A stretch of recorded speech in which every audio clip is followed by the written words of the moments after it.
Yes sir.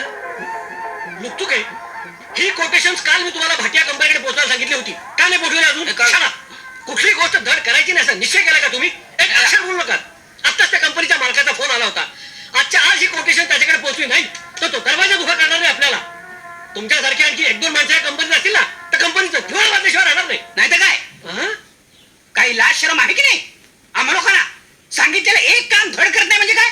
आम्ही लोक तुम्ही जो एवढा आम्हाला पगार देते का तुमचं नुकसान व्हावं म्हणून? उद्या जर कंपनीचं दिवाळ निघालं तर तुम्हाला एक कुत्र सुद्धा विचारणार नाही का? असं आम्ही स्वतःला विचारायला का? काही जबाबदारीची जाणीव आहे की नाही आम्हाला लोकांना? आणा ते पेपर सगळं. आणि आजच्या आज जर कोटेशन पोहोचले नाही तर याद राखा, उद्या मला ऑफिसमध्ये घ्याल तर तो इंटरव्ह्यू घ्या. Yes please send me. आणि ती फाईल इकडं चाललो मी.